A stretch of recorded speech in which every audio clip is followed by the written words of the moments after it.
You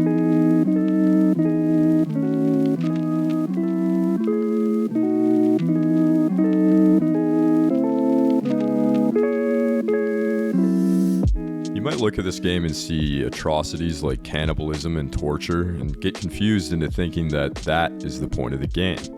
But just like the point of George Martin's books isn't incest, I assume, I'm giving him the benefit of the doubt here, the point of this game isn't to aimlessly do horrible things. Rather, it's the fact that those horrible things are possible that helps make the fantasy believable. If you're trying to tell me that there's another world out there with humans and elves and hobbits, and not once, through the history of the entire universe, hobbits were kidnapped and sold into slavery, then I'm just not buying it. The real world is a horrible living nightmare, and I think I speak for all of us when I say video games should be constantly reminding us of that fact. So, this week, I've taken yet one more step towards making the world more convincing. I'm Code for Broke, and if you're just joining us, I've got 7 Mac 11s, about 8 38s, 9 9s, 10 Mac 10s, the shits never end. So I started this week by filling in the gaps of missing animations. I made this animation. Wait, no, not that animation. This animation. Now we can see when characters are picking things up, and at the same time, prevent them from instantly teleporting items into their inventory. I really hate having to make animations, but every time I do, it makes the game feel a lot better. Even though nothing is final, just having that feedback really goes a long way. It's my intention of having the NPCs capable of doing anything the player can do. So with that in mind, I programmed the NPCs to drag unconscious mobs to available prisons.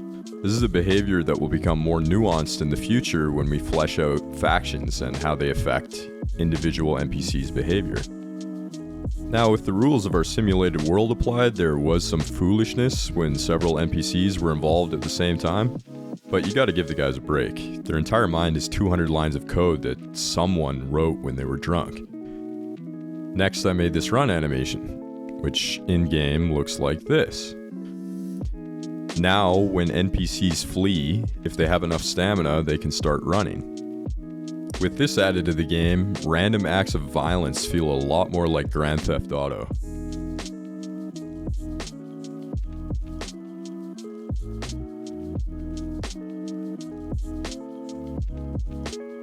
Following up what we did in the last video, I decided to normalize the amount of meat you could get from a mob by allowing the player to butcher corpses.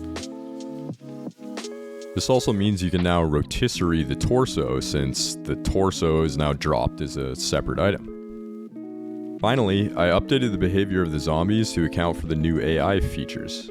Simulating the spread of the virus is starting to feel a lot more impactful.